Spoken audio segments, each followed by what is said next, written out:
नमस्कार, आप सभी का स्वागत है हमारे चैनल रिजल्ट टाइम्स इंडिया के शो अड्डा विद नेता में, जहां पर आज हमारे साथ मौजूद है सेंट्रल कोलकाता की टीएमसी की प्रवक्ता श्री सोनाली देवी मिश्रा। तो आइए हम जानते हैं कि पहले इनका मैं स्वागत करता हूं मैम आपका अपने चैनल रिजल्ट टाइम्स इंडिया में। आपका बहुत बहुत स्वागत है रिजल्ट टाइम्स इंडिया में। मैम ये मैं जानना चाहूँगा, कोरोना महामारी जो इतनी आतंक मचा रही है, तो इसमें मैम 8 चरणों का जो चुनाव हो रहा है मैम, ये किस हद तक सही है मैम? क्या 8 चरणों पर चुनाव होना चाहिए? देखिए, ममता बनर्जी या हम लोगों की पार्टी से पहले ही बोला गया था कि कोरोना जैसे महामारी की तरह फैल रहा है तो वहाँ पे 8 चरण नहीं करना चाहिए था, जहाँ पे केरल में या तमिलनाडु में या असम में देखिए बहुत ही कम चरण से हो रहा है, वहाँ पे यहाँ पे 8 चरण क्यों किया गया? ये तो पूरा समझ में आ रहा है कि बीजेपी पार्टी का होके निर्वाचन कमीशन लग रहा है कि काम कर रही है कहीं ना कहीं, क्योंकि वो लोग का प्रचार बढ़ाने के लिए वो लोग का यहाँ पे प्रार्थी नहीं है, इसलिए ये लोग कर रहा है। तो यहाँ पे तो अगर 2 चरण या 4 चरण या 5 चरण में भी अगर हो जाता तो अच्छा रहता। हम लोग तो अपील भी किए थे कि लास्ट जो 2 चरण बाकी है तो उसको 1 चरण किया जाए, लेकिन नहीं किए, निर्वाचन कमीशन अभी तक नहीं की। तो बार बार हम लोग बोल रहे हैं पार्टी की तरफ से कि 3 चरण या लास्ट जो 2 चरण अभी बाकी है उसको 1 चरण कर देने। मैम ममता बनर्जी जहाँ तक बोल रही हैं कि बाहर से, यानी बंगाल का बार बाहर नहीं कहूँगा, इंडिया के अन्य राज्यों से, यूपी, बिहार, चाहे दिल्ली से जो नेता आ रहे हैं बीजेपी के, वो कोरोना लाकर बंगाल में कोरोना फैलाए हैं, जिसकी वजह से काफ़ी हद तक खराब है। मैम कहाँ तक सही है, कुछ बताइए। बाहर से क्यों लाया जा रहा है? ये कोरोना टाइम में जितना यहाँ पे फैल रहा है, आप देखिए तो पहले महाराष्ट्र, दिल्ली से आया कोरोना और वहाँ के ही नेता बार बार आ रहे हैं। यहाँ पे तो मुख्य प्रधानमंत्री नरेंद्र भाई दामोदर मोदी क्यों यहाँ डेली का डेली आ रहे हैं, जहाँ पे वो तो प्रधानमंत्री का उनको रूल चलाना चाहिए। वो तो देख रहे हैं कि बीजेपी पार्टी के नेता जैसे काम कर रहे हैं, बिहेव कर रहे हैं। वहाँ पे स्वराष्ट्र मंत्री Amit Shah daily to daily आ रहे हैं, उनके साथ बहुत सारे कर्मी आ रहे हैं। तो यहाँ पे कोरोना फैल रहा है इसके लिए, इसलिए ममता बनर्जी पहले से बोली थी कि बाहर से इतना नेता क्यों? बंगाल का इलेक्शन है, बंगाल का कोई नेता नहीं है क्या इन लोगों का? बीजेपी पार्टी इतनी कमज़ोर है कि वहाँ यहाँ पे कोई बंगाल का कोई फेस नहीं है उन लोगों के लिए। और यहाँ पे दिन ब दिन कोरोना का ग्राफ बढ़ते जा रहा है, ऑक्सीजन का कमी हो रहा है। ये इसके लिए क्या कर रही है केंद्रीय सरकार? क्या कर रही है? अभी देखिए जो वैक्सीन है, वैक्सीनेशन का दाम भी तरह तरह का हो रहा है। क्यों राज्य सरकार एक टाइप का वैक्सीन, उसके लिए दाम बढ़ाया जा रहा है और आपका केंद्रीय सरकार कम दाम में वही वैक्सीन खरीद रहा है? क्यों डिवाइड एंड रूल क्यों किया जा रहा है? ये हम पूछना चाहते हैं।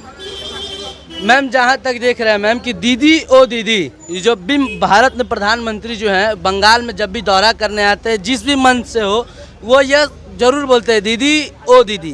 मैम ये दीदी ओ दीदी से यहाँ तक कि ममता बनर्जी को इंसल्ट फील होता है। मैम ये किस प्रकार का इंसल्ट फील होता है दीदी ओ दीदी से? कैसा इंसल्ट होता है दीदी ओ दीदी से? ना ममता बनर्जी का सिर्फ इंसल्ट फील नहीं होता है, यहाँ की जो बंगाल की लेडीज़ है, जितनी महिला है, सबको इंसल्ट फील होता है। क्योंकि हम लोग यहाँ पे ना दीदी को ना जी नहीं बुलाते, दीदी बुलाते अपनी है वो। तो यहाँ पे जैसे मोदी जी, स्वराष्ट्र मंत्री को हम लोग बोलते हैं अमित शाह जी, ये लोग जो बीजेपी लोग बोलते हैं, तो जी जा नहीं है यहाँ पे ममता बनर्जी घर की महिला है। तो मेरी जैसे बहन या दीदी हुई, उसको अगर आप टोन काट के बोलेंगे, इफ टीजिंग करेंगे, तो हम लोगों को कैसा लगेगा? खराब तो लगेगा ही ना। तो ऐसे तो नहीं बोलना चाहिए। एक प्रधानमंत्री होने के नाते उनको तो अच्छे से बात करना चाहिए। उनको कुछ भी बोले तो ठीक से, थोड़ा शालीनता से बोलना चाहिए। ऐसे तो नहीं बोला जाता है महिला को, ये तो सरासर गलत बात है। मैम अभी किसान आंदोलन जो है बहुत बड़े पैमाने पर हो चुका है मैम, जहाँ अभी किसानों का जो राय हो रहा है मैम, मैं विरोधी पार्टी यानी बीजेपी के जितने भी समर्थक, चाहे अन्य पार्टी या विरोधी पार्टी से पूछा है किसान के बारे में, तो उन्होंने कहा कि किसान जो कर रहा है, एक जो पार्टी आपकी गठबंधन की है वो कह रही है कि वो किसान के साथ है। मैम तो क्या टीएमसी पार्टी भी किसान का साथ दे रहा है? हम लोग हर टाइम किसान के साथ है, क्योंकि अगर चाल डाल वो लोग नहीं उत्पादन करेंगे ना, हम लोग घर में क्या खाएंगे? आज मोदी जी भी जिंदा है ना किसान के वजह से, उनके भी घर में ना चावल दाल जो जाता है वो किसान के वजह से जाता है। तो वही है, किसान के साथ हम लोग हर टाइम है, क्योंकि किसान को पहले बचाना है, तब देश जाके बचेगा। अगर मेरे घर में चावल दाल नहीं आएगा ना, वो लोग उत्पादन नहीं करेंगे, तो हम लोग कैसे बचेंगे? तो टीएमसी किसान के साथ है। यहाँ पे जो किसान जो मोर्चा है यहाँ पे आई थी, ममता बनर्जी को सपोर्ट भी की है और हम लोग भी ममता बनर्जी के तरफ से सपोर्ट किए है। मैम इलेक्शन कमीशन ने तो आज से प्रचार बंद कर दिया, तो मैम जो प्रचार बंद हुआ है तो अभी 2 चरण का चुनाव बाकी है, तो क्या लगता है मैम कि जो 2 चरण का चुनाव है, प्रचार बंद होने से इस पर कुछ असर पड़ेगा? ना हम लोगों के साइड से टीएमसी का कोई असर नहीं पड़ेगा। हाँ, बीजेपी का पड़ सकता है, लेकिन अभी जो प्रचार बंद किया गया वो भी रात के 7 से 10 बजे, सुबह का 10 बजे, तो इसमें कौन सा कोरोना कम हो जाएगा हमको नहीं लगता है। तो ये देखा जा रहा है कि ये लोग जैसे प्रचार बंद करे वो भी माने कोई इफेक्टिव उपाय नहीं है, और भी अच्छे से पहले से ये करना चाहिए था। जब मोदी जी इतना यहाँ पे इन्फ्लुएंस कर रहे थे यहाँ पे आके, फिर भी कोई काम नहीं बना उनका, तो ये देख रहे हैं कि अभी और प्रचार करके कोई फ़ायदा नहीं है, उन लोगों को तो हारना ही है। तो अभी ये इलेक्शन कमीशन अचानक से सोची कि हाँ प्रचार बंद किया जाए, तो इतना दिन से क्यों? कोविड तो बहुत दिन पहले से हो रहा है। जब ममता बनर्जी 2 महीना पहले लेटर लिखी थी मोदी जी को कि यहाँ पे वैक्सीन हम लोगों को खरीदने दिया जाए, हम लोग डायरेक्ट खरीदेंगे, ममता बनर्जी बोली थी कि हम पैसा से खरीदेंगे, क्यों नहीं खरीदने दिया गया? कोई रिप्लाई नहीं आया उसका। अगर 2 महीना पहले से हम लोग को वैक्सीन मिल जाता, फरवरी से हम लोग खरीद पाते, तो आज ये नौबत नहीं आती। तो ये तो सरासर मैंने गलत बात हो रहा है जो कर रही है आज केंद्रीय सरकार, जो कर रही है। आज ऑक्सीजन का कमी है, जगह जगह में हॉस्पिटल में मौत हो रही है कोविड पेशेंट की ऑक्सीजन की कमी से, तो ये बहुत गलत बात हो रहा है। मैम हिंसा मैम काफ़ी तौर पे बढ़ चुका है। जहां आप देख रहे हैं मैम, जिस भी पार्टी की मौत हो, जिस भी पार्टी कार्यकर्ता की मौत हो, बंगाल में जब भी चुनाव आ रहा है हिंसा काफ़ी हो रहा है मैम।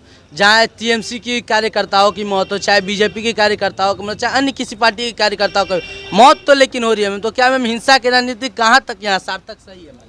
बहुत ही दुर्भाग्यजनक घटना है, लेकिन किसी का मौत ही हम लोग नहीं चाहते, मौत नहीं होना चाहिए, फिर भी हो रहा है। निर्वाचन कमीशन बोली थी कि यहाँ पे 8 दफ़ा में वोट होगा ताकि हिंसा कम हो।